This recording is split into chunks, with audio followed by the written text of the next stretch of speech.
سڵاوت لێبێ لەبارەی ئەو چالاکیەوە چ زانیاریەکتان لایە؟ بەڵێ ماسەڵ سڵاو لە ئێوە لە بنەرانی کاناڵی ئاسمانی پێیام وەکو ئاماژەتان پێکرد ڕێکخراوی خوشکانی ئیسلامی و هەروە ڕێکخراوی سۆمای چاوان ئەمڕۆ لە شاری سلێمانی و لە لقەکەی خۆیان چەند چالاکیان ئەنجام داوە.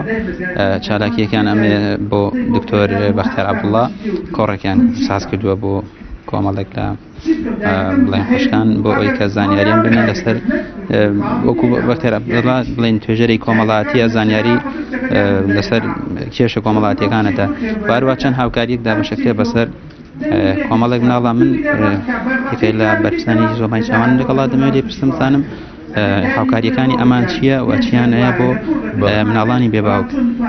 ئەگەر بکرێ پێمان بڵێ تۆ وەکو بڵێن لە ڕێکخراوی سۆمای چاوان بەرپرسی ڕێکخراوی سۆمای چاوان ئەم هاوکاریانی کە دابەشێکن بەسەر مناڵانە چییە و ئەم بڵێن هاوکاریان ئێوە خۆی لە چیا بینێتەوە؟ ئەمڕۆ سۆمای چاوانی ڕقی سلێمانی بناڵان دایکانی سۆمای چاوانمان کۆکرێتەوە بۆ ئەوەی کە لە نزیکەوە لەلایەنی معنەوی و مادیەوە سوودمەند بن. چەند چالاکیەکمان بۆ ئەنجام داوایەکێ لەوانە بەستنی کۆڕێکە بۆ بەڕێز دکتۆر بەختیار تاڵەبانی بۆ پەروەردەکردن و پێگەیاندنی مناڵانی بێباوک لەلایەن دایکانەوە. چکە بەڕاستی و مناڵانە باوکیان نییە بێ بزانن دایکان چۆن پەروەردەیانەکەن و ئەیان خەنە ناو کۆمەڵگاوە. بەشێکی تریش لە چالاکیەکەمان دابەشکردنی هاوکاریە بەسەر 200 مناڵی بێباوکە ئەویش بڕی 100,000 بۆ هەر مناڵێک و هەروەها دوا بەدوای ئەوەش گۆشتی حیوان با بڵێن هەر خانەوادە. ئەو هاوکاریانەی ئێوە کە ئەیکەن هەر خۆتانن یا خێرخوازانی هاوکاریتانەکەن؟ بەڵێ ئەم هاوکاریە لە ڕێی خێرخوازانەوەی بێگومان چکە خێرخوازان هاوکاریەکە گەێنە ئێمە و ئێمەش دابەشێکین بەسەر مناڵانی بێباوکە. چکە بەڕاستی ئێمە بەتەنها ناتوانین ئەم پرۆژەیە بەڕێوەبەرین بەبێ هاوکاری خێرخوازان. خۆی گەورە جەزای خێرخوازان باتەوە و داواکارم لیان کە زیاتر دەستی کۆمەک و هاوکاری بۆ ئەم جۆرە مناڵانە درێژ بکەن. چکە بەڕاستی لەم قەیرانی داراییە مناڵانی بێباوک زۆر پێویستیان بە هاوکاریکردن هەیە لەلایەن خێرخوازانەوە. خۆتان ئاماژەتان پێکرد کە قەیرانی داراییە لەم قەیرانی داراییە خەڵک زیاتر ڕوو لە ئێوە ئاکات، یعنی ئەو کەسانی کە دێن بۆ لای ئێوە زیاتر بووە لە پێش ئەوەی کە چاو قەیران پێشەوەی کە قەیران هەبێت؟